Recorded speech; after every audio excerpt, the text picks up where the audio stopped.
Meus queridos irmãos, que a paz do Senhor esteja com todos nós, que Jesus esteja a nos abraçar, a nos consolar, a levar aos nossos corações aquilo de que precisamos. Hoje, gostaria de pedir a todos vocês que na hora da Ave Maria se concentrassem e pensassem em Mike. Mike é o sobrinho de nossa irmã Neide, que passou por um problema de cirurgia grande por causa de um acidente de moto. Está precisando muito de nossas orações para que ele tenha força para a recuperação física dele. Sabemos que não vai ser da noite para o dia, viu, Neide? Mas Deus é contigo, Deus é com Mike. E ele vai ficar assim bom em nome de Jesus Cristo. E que Nossa Mãe Maria sempre esteja com ele no colo, fortalecendo sua musculatura, fortalecendo a sua necessidade de erguer membros, braços, pernas, andar. E nós confiamos ao Pai, à espiritualidade, aos nossos benfeitores espirituais que estejam cuidando do Mike. E também do neto, meu sobrinho. Que Deus seja louvado, que Deus seja louvado. Iremos iniciar fazendo a leitura do livro Fonte Viva, de Chico Xavier, pelo Espírito de Emmanuel. São mensagens consoladoras, mensagem que nos leva a pensar, a raciocinar e buscar entendimento sobre o nosso querido Mestre Jesus, que tanto nos ensinou. Como eu falei ontem, aqui na minha casa o sinal da internet é péssimo. Por isso que vocês vão ver a música entrar, parar, voltar. Mas o importante é que nós estejamos juntos. A música, o fundo musical, é para transformar esse ambiente em calmaria. Mas essa calmaria já existe em nossos corações. Vamos ler o modo de fazer. De sorte que haja em vós o mesmo sentimento que houve também em Cristo Jesus. Palavras de Paulo, está em Filipenses capítulo 2, versículo 5.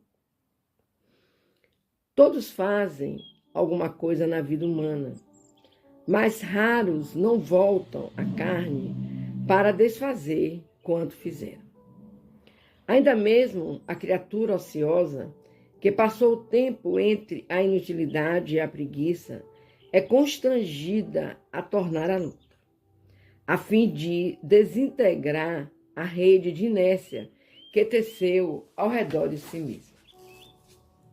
Somente constrói sem necessidade de reparação ou corrigenda aquele que se inspira no padrão de Jesus para criar o bem.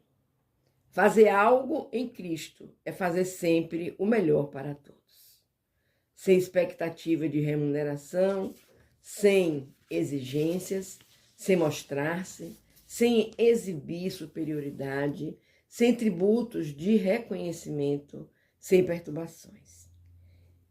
Em todos os passos do Divino Mestre, vemo-lo na ação incessante, em favor do indivíduo e da coletividade sem prender-se.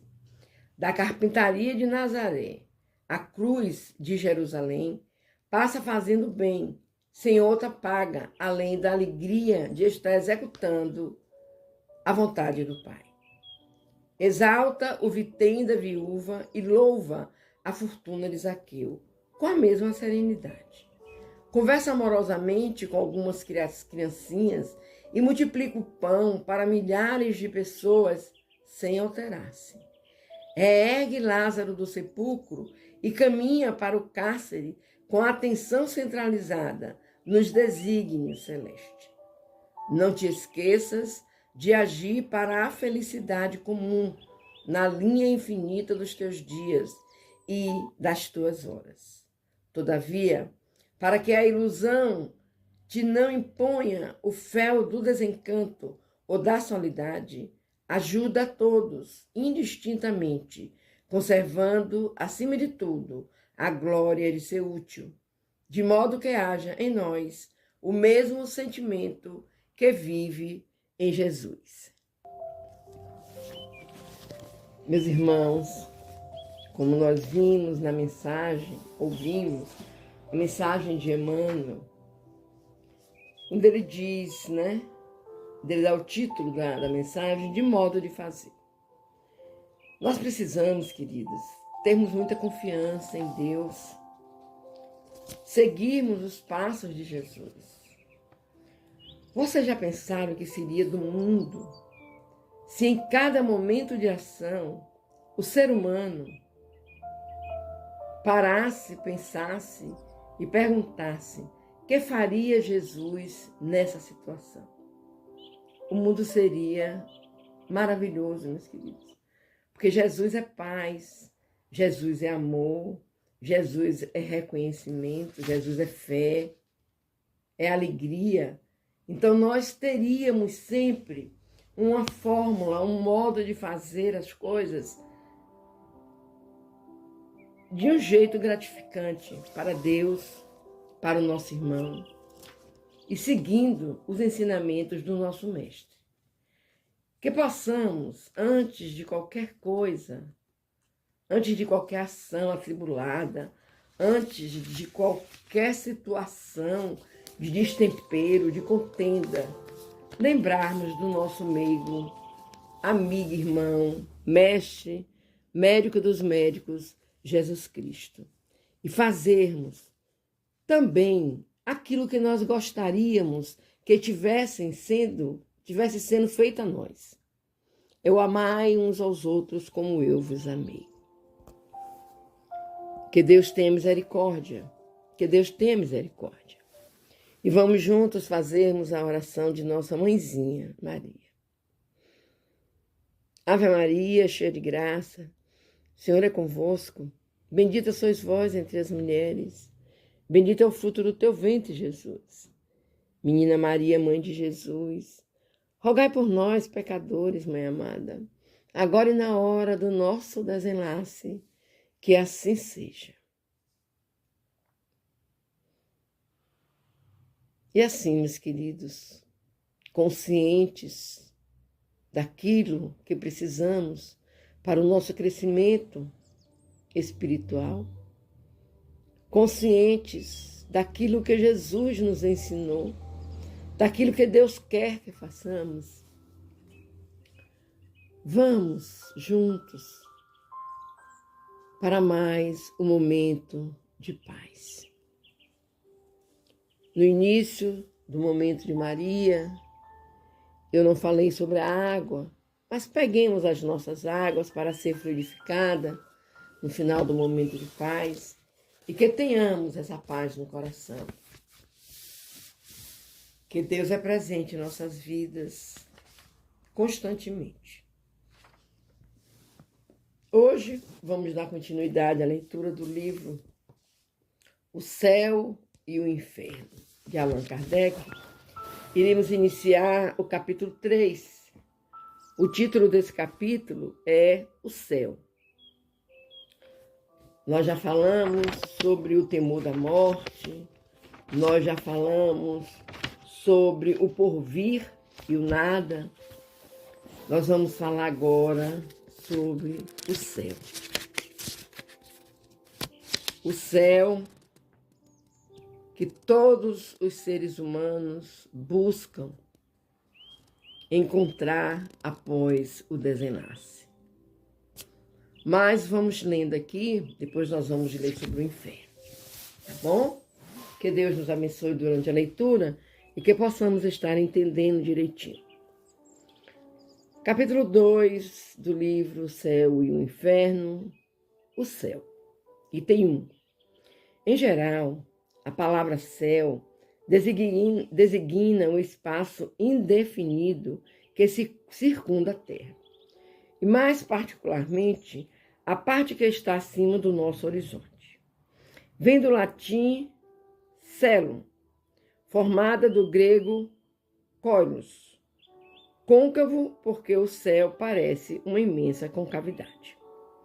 Os antigos acreditavam na existência de muitos céus superpostos, de matéria sólida e transparente, formando esferas concêntricas e tendo a Terra por centro. Girando essas esferas em torno da Terra, arrastavam consigo os astros que se achavam em seu circuito. Essas ideias provindas da deficiência de conhecimentos astronômicos foi a de todas as teogonias que fizeram dos céus, assim, escalados, os diversos degraus da bem-aventurança. O último deles era abrigo da suprema felicidade. Segundo a opinião mais comum, havia 7 céus, e daí a expressão estar no 7º céu, para exprimir perfeita felicidade. Os muçulmanos admitem 9 céus, perfeita felicidade. Os muçulmanos admitem 9 céus, em cada um dos quais se aumenta a felicidade dos crentes. O astrônomo Ptolomeu contava 11 e denominava no último Empíreo, por causa da luz brilhante que nele reina. É este ainda hoje o nome poético dado ao lugar da glória eterna. A teologia cristã reconhece 3 céus. O primeiro é o da região do ar e das nuvens. O segundo, o espaço em que giram os astros. E o terceiro, para além deste, é a morada do Altíssimo, a habitação dos que o contemplam face a face. É conforme a esta crença que se diz que São Paulo foi alçado ao 3º céu. E tem 2.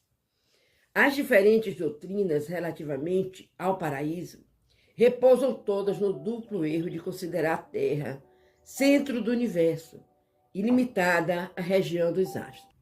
É além desse limite imaginário que todas têm colocado a residência afortunada e a morada do Todo-Poderoso. Singular anomalia que coloca o autor de todas as coisas, aquele que as governa a todas, nos confins da criação, em vez de no centro, donde o seu pensamento poderia, irradiante, abranger tudo isso. O item 3. A ciência, com a lógica inexorável da observação e dos fatos, levou seu archote às profundezas do espaço e mostrou a nulidade de todas essas teorias. A Terra não é mais o eixo do universo, porém um dos menores astros que rolam na imensidade. O próprio Sol, mais, não é do que o centro de um turbilhão planetário. As estrelas são outros tantos inumeráveis sóis, em torno dos quais circulam mundos sem conta, separados por distâncias apenas acessíveis ao pensamento, embora se nos afigurem tocarem-se. Nesse conjunto grandioso, regido por leis eternas, reveladoras da sabedoria e da onipotência do Criador, a Terra não é mais que um ponto imperceptível e um dos planetas menos favorecidos quanto à habitabilidade. E assim sendo, é lícito perguntar: por que Deus faria da Terra a única sede da vida e nela degradaria as suas criaturas prediletas? Mas, ao contrário, tudo anuncia a vida por toda parte, e a humanidade é infinita como o universo. Revelando-nos a ciência mundos semelhantes ao nosso, Deus não podia tê-los criado sem intuito, antes deve tê-los povoado de seres capazes de os governar. O item 4. As ideias do homem estão na razão do que ele sabe. Como todas as descobertas importantes, a da constituição dos mundos deveria imprimir-lhes outro curso.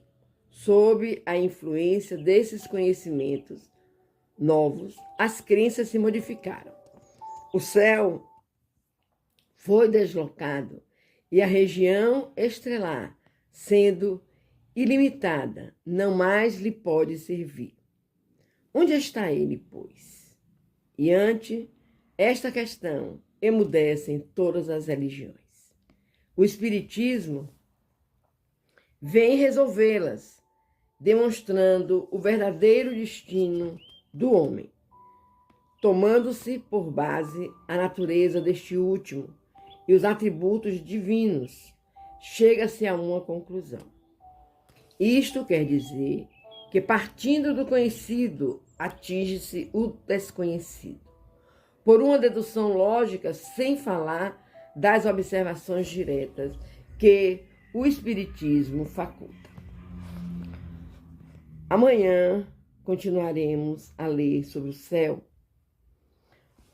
mas vocês perceberam, né, nesse início, que o céu não é ali, tão pertinho, né? Que o céu não pertence à Terra.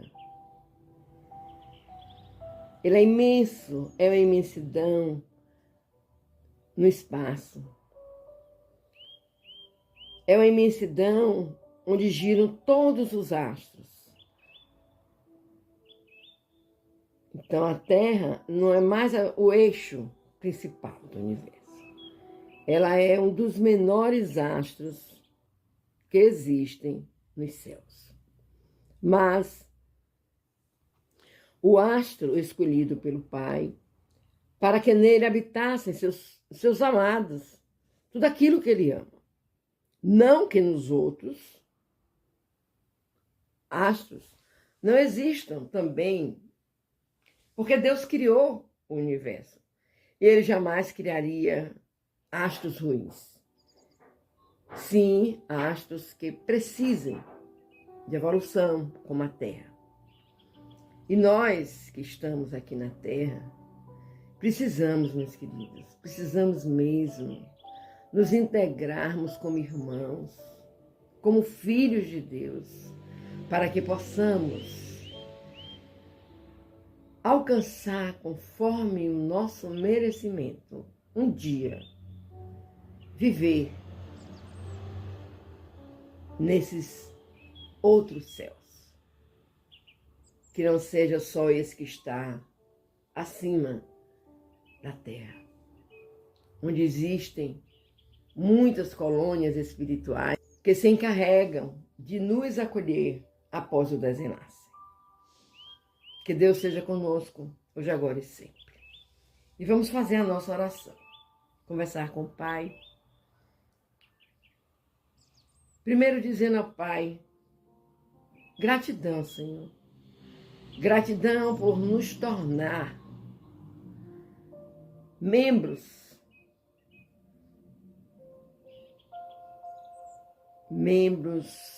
desse astro chamado Terra, que é uma grande escola, onde nós precisamos aprender e estudarmos diariamente sobre tudo aquilo que é divino. Tenhamos essa certeza, precisamos desses conhecimentos. E sabendo, Pai querido, que Tu és conosco, que Teu Filho vive e reina conosco, é que Te pedimos pela misericórdia, pelo amor, pela paz, a paz mundial, Senhor, pela fé, pela paciência, para que possamos enfrentar todas as mazelas, as contendas, os obstáculos que encontramos nessa nossa morada maravilhosa criada por Ti. Nos preocupamos com os nossos irmãos que sofrem, com os problemas físicos, meu Deus. São muitos sofrimentos, Pai. Eu, que ultimamente estou andando muito no hospital, é que estou observando mais de perto, Pai, esse sofrimento, essa dor, esse lamento, esse choro. É tão triste, Pai, vermos crianças, jovens, pessoas maduras, idosos, sofrendo e esperando e confiando, Pai. Porque não tem um ali dentro que não diga: Deus proverá. Provera, Pai, provera. E conforme o merecimento de cada irmão, nós não sabemos a situação espiritual desses irmãos. Sabemos da dor física que estamos vendo, mas provera. E conforme o merecimento, nos ajuda. Em nome de teu Filho Jesus.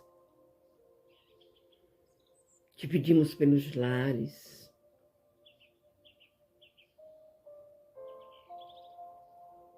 É incrível, Pai, mas de um tempo de amor, de educação, de dedicação, de paciência, saem problemas tão grandes, meu Deus, tão grandes, que nós ficamos a nos perguntar: por que, Senhor? Nós não sabemos de nossas vidas passadas, Pai. É por isso tantos porquês. Mas entendemos que também não podemos saber, pois seria terrível para nossos espíritos viverem na jornada terrena com tantos desafetos, com tantas pessoas que magoamos no passado e que muitos deles hoje, Pai, com a condição de liberdade espiritual, de espírito, voltam a cobrar, a julgar, a perturbar, a carregar para o mundo escuro do lado de fora do lar. Tenha misericórdia, meu Deus, desses irmãos. Não são só os que usam os vícios. São os outros que sofrem dos problemas psiquiátricos. Não são raras as vezes, Senhor, que olhamos pelas ruas, irmãos conversando e respondendo. E dizendo: não, isso eu não posso fazer. Às vezes eu paro, Pai, e fico assim, não tão próximo, porque geralmente eles cismam, ouvindo. E o diálogo, Pai, é tão claro, que nós percebemos que eles estão conversando com alguém mesmo. Não é só a imaginação, não, é fruto da mente doente. É a esquizofrenia, Pai. É a psicopatia, é a depressão, é a síndrome do pânico, é a ansiedade.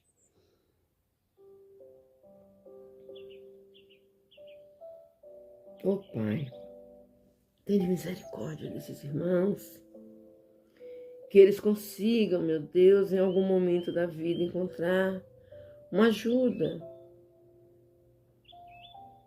vindas dos céus mesmo, Pai. Que para nós, homens encarnados, podemos até nos aproximar, Pai. Mas quando falamos algo que eles acham que não é verdade, que é ruim, eles se tornam agressivos. E nós corremos um certo risco. Então eu peço aos nossos benfeitores, com a sua permissão, que venha a cuidar, a acudir cada irmão desse que sofre. Gratidão, meu Deus. E vamos juntos fecharmos os nossos olhos conversarmos com o Pai através da oração que Jesus nos ensinou. Vamos, meus irmãos, nos tornar todos em um pensamento só, de amor, de vibração de luz e paz para todos aqueles que precisam, que necessitam. E que Jesus seja conosco neste momento. Pai nosso que estás nos céus, santificado seja o teu nome de amor. Venha a nós o teu reino. Seja feita a tua vontade, assim na terra como nos céus. Pão nosso de cada dia nos dai hoje e sempre. Perdoa, Pai querido, as nossas ofensas. Perdoa as nossas mazelas. Nos auxilia nos obstáculos, nos medos. Pois teu é o poder, o reino, a honra e a glória, hoje e por toda a eternidade. Que assim seja.